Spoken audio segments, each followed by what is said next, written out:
مفتی صاحب یہ بتائیے گا کہ شلوار کو نیفے کی جانب سے اور پیٹ پانچوں کی جانب سے فولڈ کر کے نماز پڑھنا کیسا ہے؟ بسم اللہ الرحمن الرحیم، الصلاۃ والسلام علیک یا رسول اللہ۔ سوال کا جو جواب ہے اس سے پہلے یہ مسئلہ واضح کر دوں کہ مرد کے لیے حکم ہے کہ شلوار وغیرہ اگر وہ پہنتا ہے تو وہ اس انداز میں پہنے کہ اس کے ٹخنے ظاہر ہے۔ یہ سنت مبارکہ ہے صحیح۔ مرد کے لیے، اور عورت کے لیے طریقہ یہ ہے کہ اس کے ٹخنے چھپے ہوئے ہوں۔ لیکن آج کل ہوتا یہ ہے کہ لگتا ایسا ہے کہ بعض مرد حضرات کو عورت بننے کا شوق ہے اور بعض عورتوں کو مرد بننے کا شوق ہے۔ ہوتا یہ ہے کہ ہم نے دیکھا کہ عورتیں جو ہیں ان کی شلواریں کافی اوپر تک ہوتی ہیں، صحیح، یعنی ٹخنا تو ظاہر کرنا بلکہ پنڈلی بھی ظاہر ہونے لگتی ہے، صحیح، اور مرد حضرات جب شلوار پہنتے ہیں تو ٹخنا چھپا ہوا ہوتا ہے، جبکہ ہونا یہ چاہیے کہ مرد حضرات جب شلوار پہنیں تو ٹخنا ظاہر ہو، اور عورتیں جو شلوار پہنی بھی ہوتی ہیں وہ اپنے ٹخنوں کو چھپائے۔ اچھا، یہ تو سنت ہے۔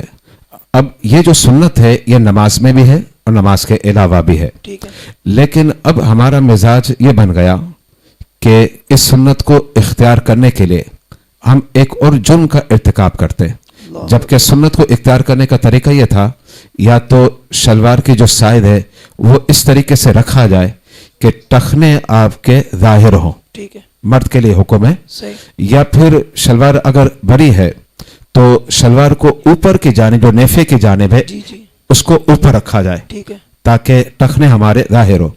اب وہ کیا کرتے ہیں، شلوار بڑی رکھتے ہیں، اور جو حضرات پینٹ پہنتے ہیں ان کا بھی عجب تماشا ہے، وہ یہ کرتے ہیں کہ شلوار والے نیفے کی جانب سے فولڈ کر لیتے ہیں، اچھا، اور پینٹ والے نیچے پانچوں کی جانب سے فولڈ کر لیتے ہیں۔ یہ ہے کف ثوب، اور کف ثوب جو ہے یہ مکروہ تحریمی ہے، اور کف ثوب کے ساتھ اگر نماز پڑھی جائے تو اس نماز کا دورانہ واجب ہو جاتا ہے، اس لیے اس سے بچنا چاہیے۔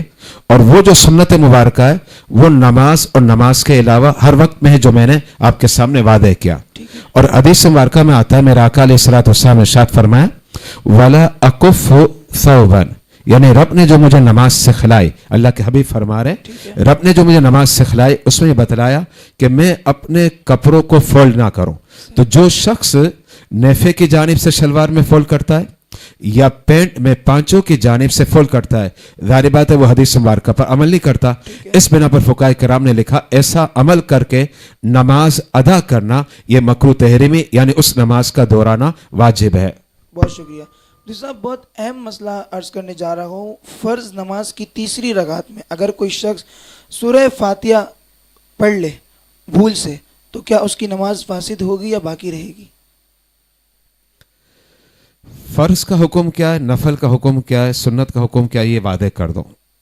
فرض نماز میں پہلی اور دوسری رکعت میں تو آپ سورہ فاتحہ بھی پڑھیں گے، اور سورہ فاتحہ کے بعد مزید اس پر ایک سورت بھی ملاتے ہیں، یہ دونوں واجب ہیں، ٹھیک ہے۔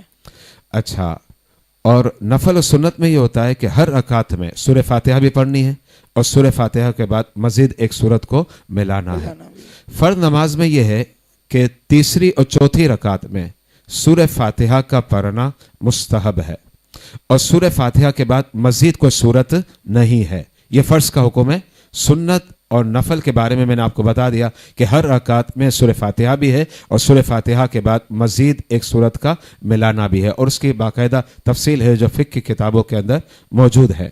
اچھا، اب فرض نماز میں تیسری اور چوتھی رکعت میں سورہ فاتحہ کا پڑھنا مستحب ہے، اور سورہ فاتحہ کے بعد مزید کوئی سورت نہیں پڑھی جائے گی۔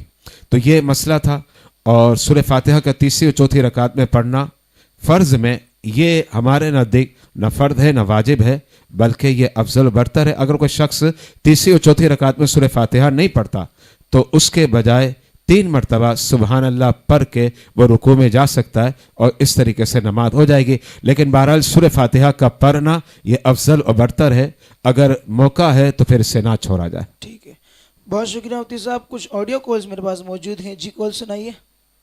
السلام علیکم ورحمۃ اللہ وبرکاتہ۔ مفتی صاحب، میرا آپ سے یہ سوال ہے، آنکھیں بند کر کے نماز پڑھنا کیسا ہے؟ جواب دے کر ہماری رہنمائی فرمائیں، جزاک اللہ۔ السلام علیکم۔ جی قبلہ۔